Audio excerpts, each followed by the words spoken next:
Baiklah, saya akan menjawab pertanyaan pertama. Hukum acara pidana disebut juga hukum pidana formal yang mengatur bagaimana negara melalui perantara alat-alat kekuasaannya melaksanakan haknya untuk memidanakan dan menjatuhkan pidana, jadi berisi acara pidana.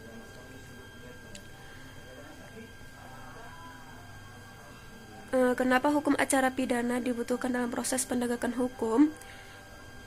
Karena untuk mencari, mendapatkan, atau setidak-tidaknya mendekati kebenaran material ialah kebenaran yang selengkap-lengkapnya dari suatu perkara pidana dengan menerapkan ketentuan hukum pidana secara jujur dan tepat. Saya akan menjawab pertanyaan yang kedua. Asas hukum pidana. Pertama, perlakuan yang sama terhadap setiap orang di muka hukum. Kedua, penangkapan, penahanan, penggeledahan, dan penyitaan hanya dilakukan berdasarkan perintah tertulis oleh pejabat yang diberi wewenang oleh undang-undang dan hanya dalam hal dan dengan cara yang diatur dengan undang-undang. Yang ketiga, setiap orang yang disangka, ditangkap, ditahan, dituntut, dan atau dihadapkan di muka sidang pengadilan wajib dianggap tidak bersalah sampai ada putusan pengadilan yang menyatakan kesalahannya dan memperoleh kekuatan hukum tetap. Yang keempat, peradilan dilakukan dengan cepat, sederhana, dan biaya ringan serta bebas, jujur, dan tidak memihak yang diterapkan secara konsekuen dalam seluruh tingkat peradilan. Yang kelima, setiap orang yang tersangkut perkara wajib diberi kesempatan memperoleh bantuan hukum. Selanjutnya saya akan menjawab pertanyaan ketiga, yaitu tersangka atau terdakwa. Haknya adalah hak untuk mengetahui dengan jelas dalam bahasa yang dimengerti olehnya tentang apa yang disangkakan dan apa yang didakwahkan, dan hak untuk segera mendapatkan pemeriksaan oleh penyidik, diajukan kepada penuntut umum, dimajukan ke pengadilan oleh penuntut umum, dan segera diadili oleh pengadilan. Dan juga hak untuk memberikan keterangan secara bebas kepada penyidik dan hakim.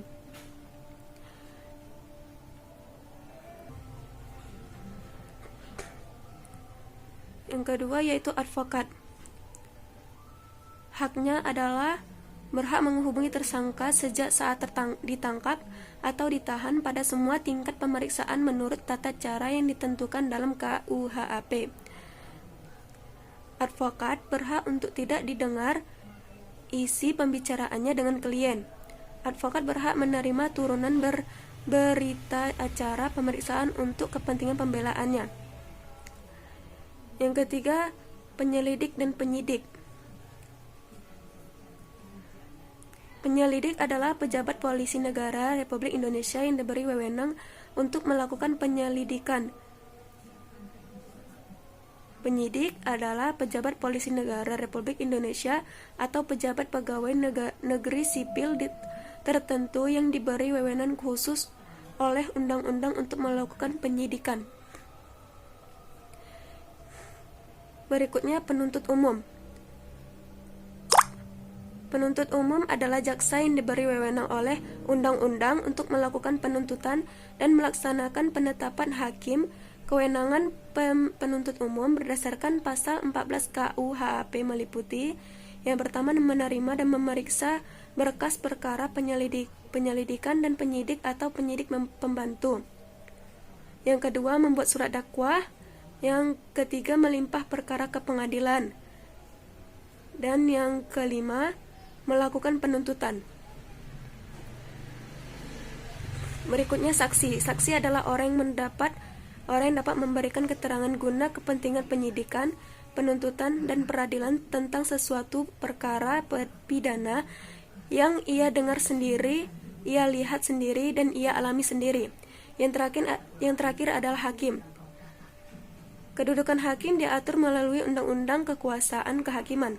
Agar putusan hakim sesuai dengan hukum dan rasa keadilan masyarakat, hakim wajib menggali, mengikuti, dan memahami nilai-nilai hukum dan rasa keadilan yang hidup dalam masyarakat.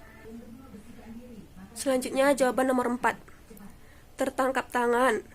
Tertangkap tangan adalah tertangkapnya seorang pada waktu sedang melakukan tindak pidana atau dengan segera sesudah beberapa saat tindakan pidana itu dilakukan, atau sesaat kemudian diserukan oleh khalayak ramai sebagai orang yang melakukannya, atau apabila sesaat kemudian padanya ditemukan benda yang diduga keras telah dipergunakan untuk melakukan tindak pidana itu yang menunjukkan bahwa ia adalah pelakunya atau turut melakukan atau membantu melakukan tindak pidana itu. Para pihak yang dapat melakukan penangkapan pada tertangkap tangan adalah: yang pertama, setiap orang tanpa terkecuali diberi hak untuk menangkap. Yang kedua, bagi setiap orang atau pejabat yang mempunyai wewenang dalam tugas ketertiban, ketentraman, dan keamanan umum dibebani kewajiban untuk menangkap pelaku perbuatan pidana guna diserahkan beserta atau tanpa barang bukti kepada penyelidik atau penyidik. Yang kedua, laporan atau pemberitahuan. Laporan adalah pemberitahuan. Laporan pemberitahuan adalah yang disampaikan oleh seorang karena hak atau kewajiban berdasarkan undang-undang kepada pejabat yang berwenang tentang telah atau sedang tahu diduga akan terjadinya peristiwa pidana. Selanjutnya, pengaduan. Pengaduan adalah pemberitahuan disertai permintaan oleh pihak yang berkepentingan kepada pejabat yang berwenang untuk memindak menurut hukum seorang yang telah melakukan perbuatan pidana aduan yang merugikannya. Yang terakhir adalah gugurnya hak menuntut. Pertama, adanya putusan yang telah berkekuatan hukum tetap. Yang kedua, terdakwa meninggal dunia. Yang ketiga, daluarsa. Yang keempat, terjadinya pembayaran denda. Kelima, amnesia dan abolisi. Keenam, deponering. Ketujuh, menutup perkara demi kepentingan hukum.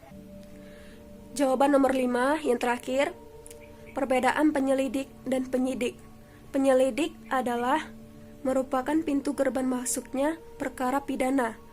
Penyelidik adalah serangkaian tindakan penyelidik untuk mencari dan menemukan suatu peristiwa yang diduga sebagai perbuatan pidana guna menentukan dapat atau tidaknya dilakukan penyidikan menurut cara yang diatur dalam KUHP.